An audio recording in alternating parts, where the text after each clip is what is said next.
stood spinach, with not a single detractor.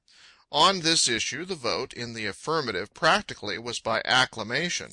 I am in position to state that boiled spinach has not an enemy among the experts. This seems but fair, it has so few friends among the eating public. I observed much and confusing talk of the value of nitrogens, proteids, and, when I had reached the ultramodernists, vitamines. Vitamines, I gathered, had only recently been discovered, yet by the progressives they were held to be of the supremest importance in the equation of properly balanced human sustenance. To my knowledge, I had never consciously eaten vitamines, unless a vitamine was what gave guaranteed strictly fresh string beans, as served at a table d'hôte restaurant, that peculiar flavor. Here all along I had figured it was the tinny taste of the can, which shows how ignorant one may be touching on vitally important matters. I visualized a suitable luncheon for one Banting according to the newest and most generally approved formula. Relish, mixed gelatinoids. Pottage, strained nitrogen gumbo. Entree, grilled proteids with globulin patties. Dessert, compote of assorted vitamines. Or the alternative course, for one sincerely desirous of reducing, who believed everything he saw in print, was to cry out all the prescribed articles of food, which meant everything edible except spinach, and starve gracefully on a diet composed exclusively of boiled spinach, with the prospect of dying a dark green death in from 3 to 6 weeks, and providing one's own protective coloration if entombed in a cemetery containing cedars. Personally, I was not favorably inclined toward either plan, so I elected to let my conscience be my guide, backed by personal observation and personal experimentation.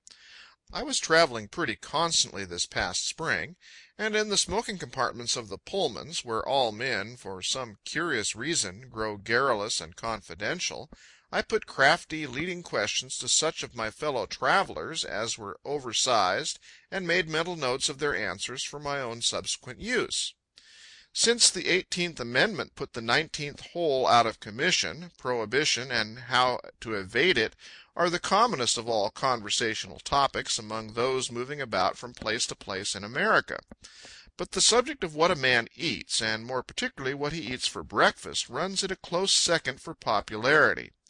For example, there is the seasoned transatlantic tourist who, on the occasion of a certain terrifically stormy passage, was for 3 days the only person on board excepting the captain, who never missed a single meal. You find him everywhere. There must be 1 million or more of him, and he loves to talk about it, and he does. But even more frequently encountered is the veteran drummer. No, beg pardon, the veteran district sales manager, for there aren't any drummers any more, or even any traveling salesmen. But instead we have district sales managers featuring strong selling points. I say even more frequently encountered is the veteran district sales manager wearing a gravy-colored waistcoat, if a tasty dresser, or a waistcoat of a non-gravy-colored or contrasting shade if careless, who craves to tell strangers what, customarily, he eats for breakfast.